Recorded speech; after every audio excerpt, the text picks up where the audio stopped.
Here we are in Los Angeles airport. Now, Air Alaska flight's about to depart. Hopefully they're not going to take us up to the frozen north to fish for Pacific salmon, but somewhere much further south.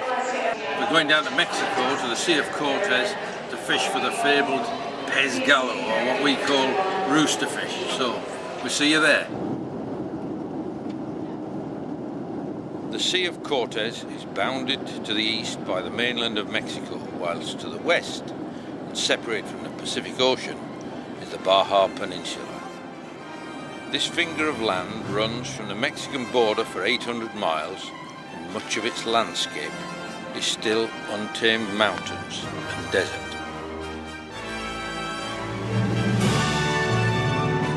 Running the entire length is the Trans-Peninsular Highway, or MEX-1 as it's known. And when the tarmac runs out, you're in four-wheel drive country.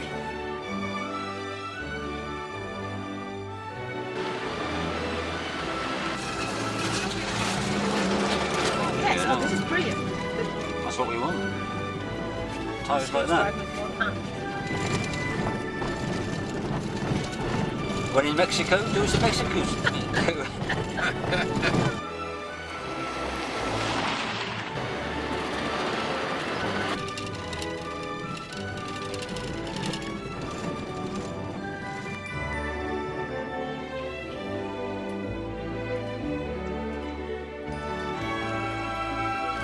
If there's one thing that Baja has, it's an abundance of sand.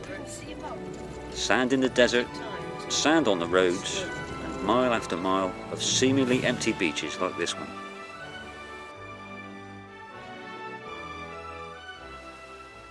But where were the rooster fish?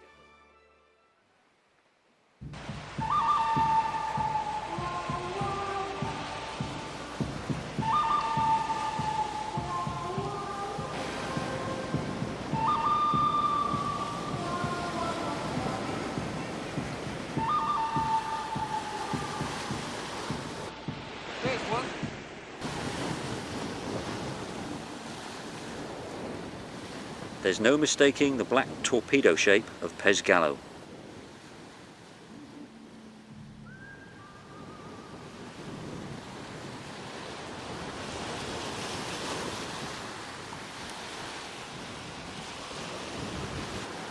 Keeping up with this fish as it searched the shallows for prey was easier said than done.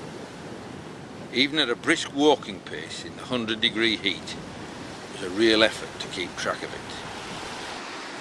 It soon became pretty obvious that if we were to catch one of these elusive hombres, we would need to cover a lot of ground or set an ambush. Seems like they like to run along the edge of that deeper water. Then they come right into the shallow water after the small fish. What do you think they're feeding on?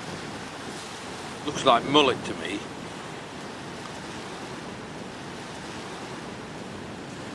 There's lots further out and the stragglers are getting pushed into shore by the waves. Then the roosters gang up and trap them up against the beach and hammer them when they can't escape.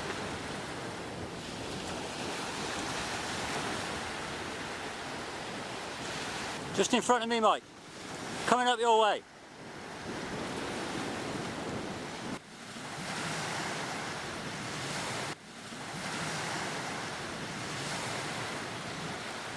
Steve couldn't resist a cast as a rooster shot past. Right, there's one right in the edge then.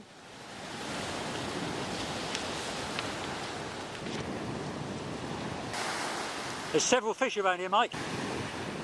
There's more fish here than I was expecting to see in any one place, and they're so obvious. You can see them coming down the beach from a long way off. Let's see if we can get one out.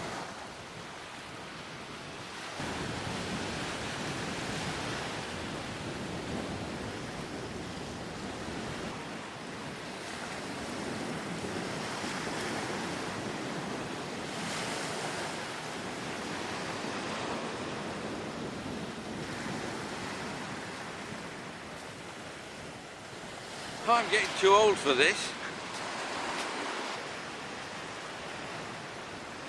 There he is.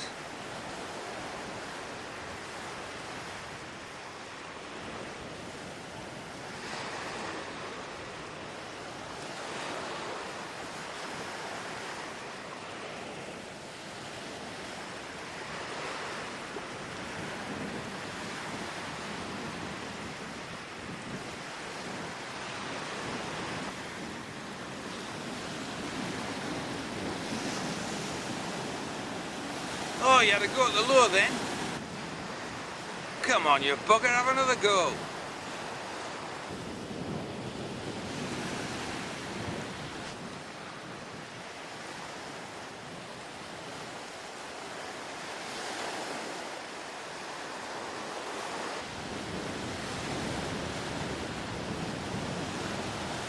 Oh, he's still chasing a mullet, but he's got fed up with my lure. Where's he off to now? I think roosters must have a low boredom threshold. They're not like other jacks. They only seem to have a go once and then they lose interest.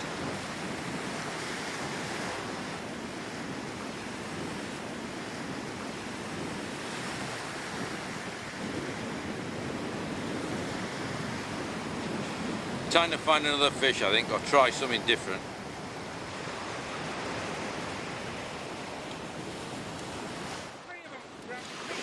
We couldn't help but notice the huge numbers of mullet that were milling round just beyond the shallows, so I decided to try and catch them to use as bait.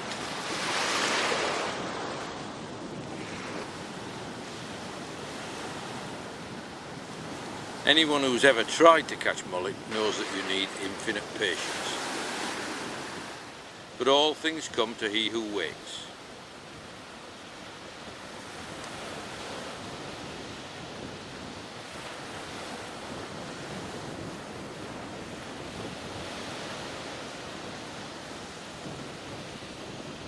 Right, well, I've caught myself a small mullet. There are thousands of things here. I mean, huge shoulder along the edge of the sea.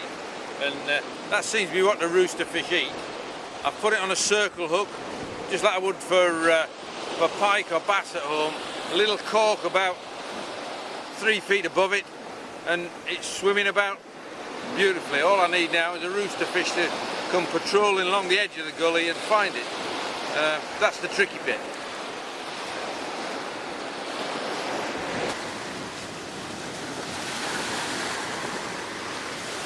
I've got to say, this mullet's very well behaved. It's swum out there and it's hanging around with all its mates, right where the roosters have been herding them into the edge.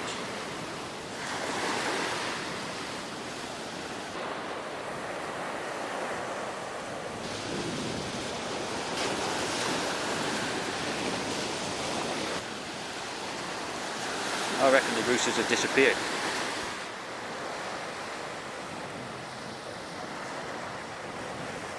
Well, things must be quiet if the offshore boats are coming this close into fish.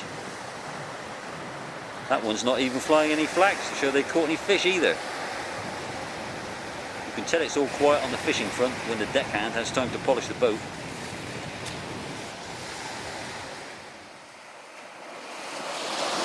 Right, before I get complaints from the fashion police about wearing sandals and socks, I probably look like the archetypal Englishman abroad.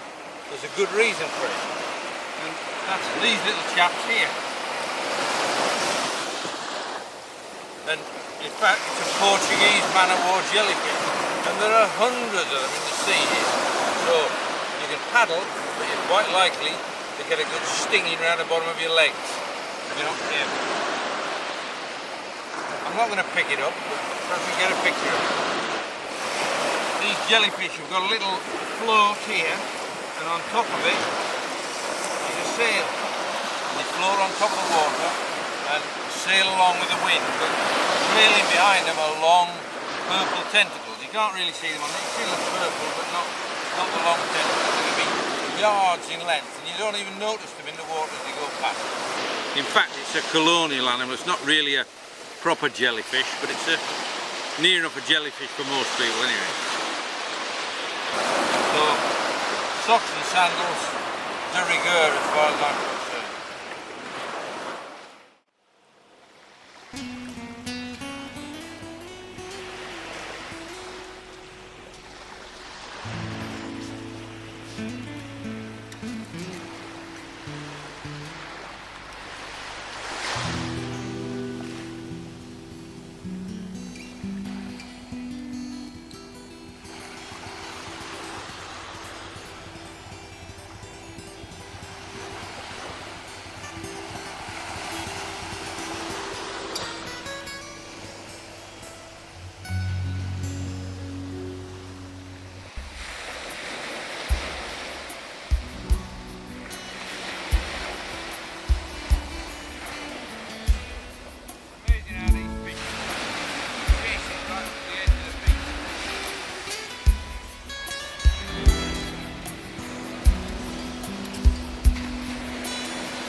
very big, but it's a fish. Could it be?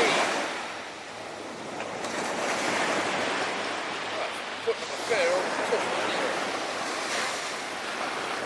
Oh, it's a tiny rooster.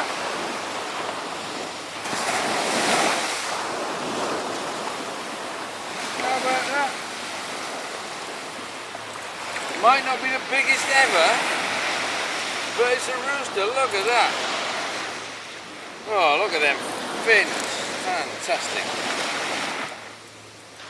They look the same however small they are, don't they? They do really. Just Little long filaments on the fins and racing stripes down the sides. Amazing. Well, when you've never caught one, that's something.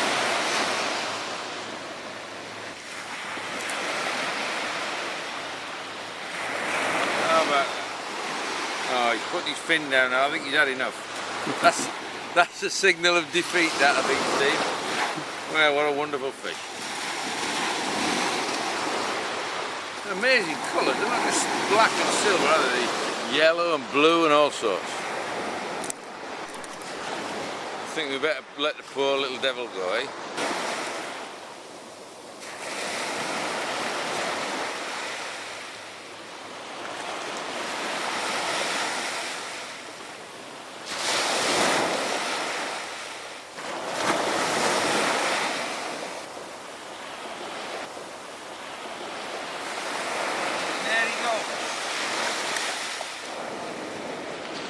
Fantastic. Pez Gallo, the Rooster.